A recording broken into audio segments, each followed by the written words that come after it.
अर्ज न्यूज़ के साथ मैं हूं हमशा हमीद। सबसे पहले अर्ज हेडलाइंस। वज़ीर-ए-आज़म इमरान खान ने पेट्रोल के मसनूई बहरान में मुलव्वस कंपनियों के खिलाफ कार्रवाई का हुक्म दे दिया। पेट्रोल बहरान पर वज़ीर-ए-आज़म को तहकीकाती रिपोर्ट पेश की गई, जिसमें बताया गया कि 9 ऑयल मार्केटिंग कंपनियों ने जानबूझकर पेट्रोल बहरान पैदा किया। स्टोरेज में पेट्रोल होने के बावजूद 1 जून से पेट्रोल की सप्लाई महदूद कर दी गई। तहकीकाती रिपोर्ट पर वज़ीर-ए-आज़म इमरान खान ने पेट्रोल के मसनूई बहरान में मुलव्वस अफराद और कंपनियों के खिलाफ कार्रवाई का हुक्म दे दिया। वज़ीर-ए-आज़म ने बहरान में मुलव्वस कंपनियों के लाइसेंस मुअत्तल और मनसूख करने की हिदायत की है। वज़ीर-ए-आज़म ने यह भी हिदायत की कि ज़ख़ीरा शुदा पेट्रोल मार्केट में सप्लाई किया जाए। हुकूमत ने BNP मैंगल को मनाने का फैसला कर लिया। इत्तेहादियों के खदशात पर वज़ीर-ए-आज़म इमरान खान की ज़ेर सदारत इजलास हुआ, जिसमें असद उमर, परवेज़ खटक, असद कैसर, शफकत महमूद, बाबर अवान शरीक हुए। इजलास में वज़ीर-ए-आज़म इमरान खान ने मुज़ाकराती कमेटी को इत्तेहादियों को मनाने की हिदायत करते हुए परवेज़ खटक को इत्तेहादियों के खदशात दूर करने का टास्क दे दिया। ज़राए का कहना है कि इजलास में BNP मैंगल से होने वाले मुज़ाकरात और राब्तों पर ब्रीफिंग दी गई और BNP मैंगल के 6 मुतालबात के नुकात पर अमल दरामद का जायज़ा लिया गया। वज़ीर-ए-आज़म ने हिदायत की कि जिन नुकात पर अमल नहीं हुआ उनकी वजूहात BNP मैंगल से शेयर की जाएंगी और BNP मैंगल से दोबारा बाज़ाब्ता राब्ता किया जाएगा। आज़ाद कश्मीर का 1 खरब 39 अरब 50 करोड़ रुपए का टैक्स फ्री बजट पेश कर दिया गया। वज़ीर ख़जाना डॉक्टर नजीब नकी ने आज़ाद कश्मीर असेंबली में आइंदा माली साल का बजट पेश किया, जिसमें गैर तरक्याती अखराजात के लिए 1 खरब 15 अरब रुपए रखे गए हैं, जबकि तरक्याती अखराजात के लिए 24 अरब 50 करोड़ रुपए मुख्तस किए गए। बजट में सरकारी मुलाजमीन की तनख्वाहों और पेंशन में इजाफा नहीं किया गया। इसके अलावा रियासती आमदनी का तखमीना 1 खरब 13 अरब 50 करोड़ रुपए लगाया गया है और आइंदा माली साल के बजट में टैक्स रेवेन्यू का हदफ 28 करोड़ 50 लाख रुपए मुकर्रर किया गया है, जबकि कोरोना समेत कुदरती आफात से निपटने के लिए 1 अरब 12 करोड़ 15 लाख रुपए मुख्तस किए गए हैं। वज़ीर आला सिंध सैयद मुराद अली शाह का कहना है कि कोई आफत नहीं आई, लेकिन रेवेन्यू कम आया, जिसकी वजह हुकूमत की नाअहली है और अपनी नाअहली पर हुकूमत को कोरोना मिल गया। गुज़िश्ता रोज सिंध हुकूमत की जानिब से सूबे का माली साल 2020 और 21 के लिए तकरीबन 12 खरब 40 अरब रुपए से ज़ायद का बजट पेश किया गया, जिस पर अपोजिशन की जानिब से तनकीद का सिलसिला जारी है। पोस्ट बजट प्रेस कॉन्फ्रेंस करते हुए वज़ीर आला सिंध सैयद मुराद अली शाह ने कहा कि विफाक की वजह से तरक्याती बजट कम करना पड़ा है और सूबों के पास वसाइल नहीं है कि वो GDP का हिसाब लगाएं। तालीम के बजट को कम नहीं किया। 700 स्कीम जो आइंदा साल मुकम्मल होंगी, इनकी फंडिंग की जाएगी। MQM रहनुमा डॉक्टर इमरान फारूक कत्ल केस में गिरफ्तार होने वाले तीनों मुल्जिमान को उम्र कैद की सजा सुना दी गई। इंसदाद दहशतगर्दी की खुसूसी अदालत के जज शाहरुख अर्जमन ने डॉक्टर इमरान फारूक केस का फैसला सुनाया। मुल्जिमान की वीडियो लिंक के जरिए हाजिरी लगाई गई और जज ने फैसला सुनाते हुए कहा कि आप तीनों के खिलाफ इस्तगासा केस साबित करने में कामयाब हो गया है। अदालत ने डॉक्टर इमरान फारूक के वर्सा को 10-10 लाख रुपए मुआवजा अदा करने का भी हुक्म दिया। अहलिया शुमाइला फारूक ने अपने रद्द-ए-अमल में कहा, 2 चीज़ें बहुत ताकतवर हैं, सब्र और वक्त। मुझे शुरू से अल्लाह पर यकीन था, जो भी फैसला हुआ वो बेहतर है। Chairman CPEC authority Asim Salim Bajwa ने कहा है कि CPEC पाकिस्तान और चीन के बरादराना ताल्लुकात का आकाश है। आज का दिन तारीखी है। मुआहदे से सनतों को इस्तेकाम मिलेगा।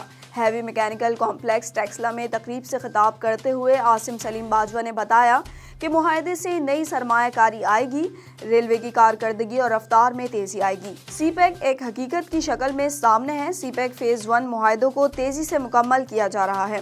फेज़ 2 के तहत रेलवे के नए ट्रैक बनाए जाएंगे। मंसूबे के दूसरे फेज़ में दाखिल होने जा रहे हैं, जिसमें पाकिस्तान रेलवे की असर-ए-नौ तश्कील होगी और पेशावर से कराची रेलवे ट्रैक बिछाया जाएगा। क्रॉसिंग्स पर अंडर पासेस बनाए जाएंगे। तर्जुमान दफ्तर खारजा आयशा फारूकी ने हफ्तावार ब्रीफिंग के दौरान कहा कि भारत की सलामती कौंसिल के लिए इलेक्शन पर सवालिया निशान है।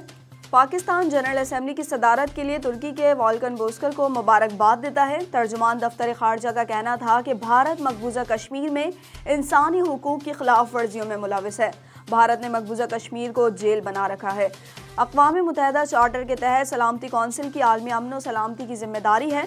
तर्जुमान का कहना था कि भारत मुनज़्ज़म तरीके से अक़लियतों के खिलाफ कार्रवाइयाँ कर रहा है। ख्याल रहे कि मकबूजा कश्मीर में भारतीय फौज की बर्बरियत और दरिंदगी जारी है। 2 रोज कबल 3 निहत्ते कश्मीरी नौजवानों को शहीद कर दिया गया था। हुकूमत का कराची में कोरोना से मुतालिक हसास इलाकों में लॉकडाउन करने का फैसला। लॉकडाउन कराची के तमाम अजला के मुख्तलिफ इलाकों में 15 रोज के लिए 18 जून से 2 जुलाई तक होगा। फैसले पर जुमेरात शाम 7 बजे से अमल दरामद होगा। महकमा सेहत हुकूमत सिंध और डिप्टी कमिश्नर्स की रिपोर्ट की रोशनी में हॉट स्पॉट्स का तयन किया गया है। कमिश्नर कराची इफ्तिखार शिलवानी ने कहा है कि लॉकडाउन के दौरान पाबंदी वाले इलाकों में किसी शख्स को बगैर मास्क आमदोरफ्त की इजाज़त नहीं होगी। इन इलाकों में घर से निकलने की सिर्फ एक शख्स को इजाज़त होगी। घराने का एक शख्स कौमी शनाख्ती कार्ड दिखाकर ज़रूरी खाने पीने या फार्मेसी खरीदने के लिए बाहर निकल सकेगा।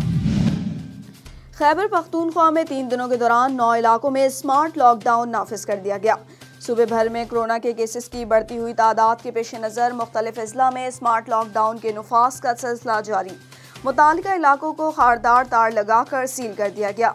एबटाबाद, सवात, नौशहरा, मर्दान, चित्राल और माराकंड के इलाकों में भी लॉकडाउन नाफिज है। तहम पेशावर के मुख्तलिफ इलाकों में अहकामात पर मुकम्मल अमल दरामद ना हो सका। मुल्क भर में अब तक कोरोना से मजीद 59 अफराद इंतकाल कर गए, जिसके बाद अमवात की मजमूई तादाद 3093 हो गई, जबकि नए केसेस सामने आने के बाद मरीजों की तादाद 1,60,118 तक पहुंच गई है।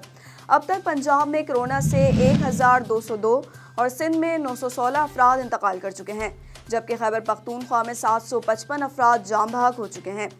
इसके अलावा बलूचिस्तान में 93, इस्लामाबाद में 94, गिलगित बल्तिस्तान में 18 और आज़ाद कश्मीर में मोहलिक वायरस से 15 अफराद जाँ बहक हो चुके हैं। सऊदी अरब की ज़ेर सदारत अरब ममालिक के वज़ीर सयाहत का वीडियो लिंक इजलास हुआ। इजलास में अरब ममालिक में सफरी पाबंदियाँ मरहलावार उठाने का फैसला कर लिया। फैसले के मुताबिक कोरोना के असरात कम करने के लिए तमाम अरब ममालिक एक दूसरे के साथ ताउन करेंगे। सियाहत के शोबे से मुंसलिक तमाम कारकुनान की सेहत व सलामती को यकीनी बनाया जाएगा। इजलास में यह भी फैसला किया गया है कि पहले मरहले में अरब ममालिक के दरमियान दाखिली सयाहत को फरोग दिया जाएगा। तमाम वज़ीर सयाहत ने इस बात पर इत्तेफाक किया कि कोरोना वबा खत्म होने पर गैर मुल्की सयाहों के तरगीबाती प्रोग्राम जारी किए जाएंगे। कलंदर्स के प्लेटफॉर्म से शनाख्त बनाते हुए ऑस्ट्रेलिया की बुक बैश लीग और फिर पाकिस्तान क्रिकेट टीम में पहुंचने वाले फास्ट बॉलर हारिस रऊफ का कहना है कि वो इंग्लैंड में इस टारगेट के साथ जा रहे हैं कि उन्होंने टेस्ट क्रिकेट खेलनी है। पहले टेस्ट में मौका मिले या दूसरे टेस्ट में टेस्ट मैच खेलना है और 100% परफॉर्म करना है। दाएं हाथ की फास्ट बॉलर हारिस रऊफ पाकिस्तान की तरफ से अब तक सिर्फ 2 T20 मैचेस खेल चुके हैं। बांग्लादेश के खिलाफ हारिस रऊफ का T20 डेब्यू हुआ। PSL के मुतारिक और मकबूल तरीन फ्रेंचाइज लाहौर कलंदर ने फास्ट बॉलर को इस कदर पॉलिश किया कि डेब्यू से पहले ही दुनिया क्रिकेट में शोहरत हासिल कर चुके थे। अर्ज न्यूज़ से फिलवक्त इतना ही। मजीद खबरों से बाखबर रहने के लिए हमारे YouTube चैनल को सब्सक्राइब करें।